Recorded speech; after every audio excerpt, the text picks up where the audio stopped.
有一種中式快餐，幾十年嚟喺香港，無論係擺街邊或者入鋪經營咧，都大受市民歡迎嘅。喺呢幾年咧，就成為咗另一種嘅快餐潮流喎。咁令到經營者賺咗唔少嘅利潤嘅。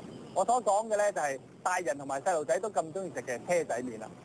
何國生你好，我想問下咧，當初啊點解會有一個念頭就係話開鋪頭賣車仔麵嘅？即係嗰陣時初咧就好多啲師奶喺街邊食呢種麵嘅。咁佢咧就變咗食得咧就即係唔係咁方便啦。你知啦，如果喺馬路上食啲車仔麵咧，揸住碗嘢咧就即係變咗咧就即係好似唔係幾好睇咁啦。咁佢哋又好中意食喎，但係咧咁又唔係話咁即係方便咯。咁所以我哋咪就睇啱呢間鋪嚟就做車仔麵。咁喺街邊賣車仔麵同喺鋪頭賣車仔麵咧有咩分別咧？喺街邊賣咧就變咗咧都係嗰啲師奶啊嗰啲咁嘅學生食啦，但係喺鋪頭咧就稍為有啲銀行職員啊、寫字樓小姐啊，甚至話有啲教師啊咁嚟走嚟食嘅。當初開鋪頭嘅時候遇到啲咩困難？嗰陣時出牌有啲困難啦，因為個車仔麵咧就係話冇呢個咁嘅牌㗎啦，就多數都係快餐啊、小食啊、飯牌嘅啫。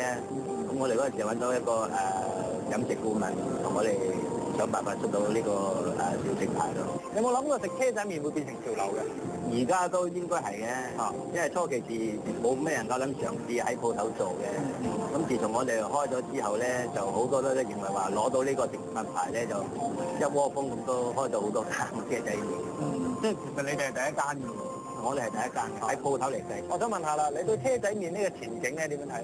以前嘅經濟就幾好，咁人哋食餸啊，或者話啲油塊魷魚啊、魚蛋啊、豬皮啊，咁食多幾樣餸啦。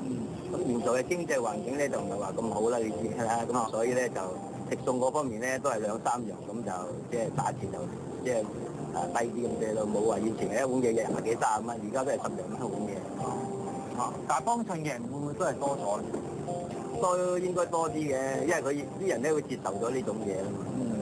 咁喺咁多年經營入邊咧，有冇遇過啲咩嘅趣事啊？即係趣事都係好多嘅，有啲細路仔細個咧，佢就幾歲食到而家咧都可以話結婚生仔都係帶埋個仔嚟。同埋咧有好多咧即係移民咗喺第二度咧，佢覺得我哋呢檔嘅車仔麵咧都覺得係幾好味道，咁所以咧就都會一落機啊咁佢翻嚟幫襯我哋食咗先翻屋企。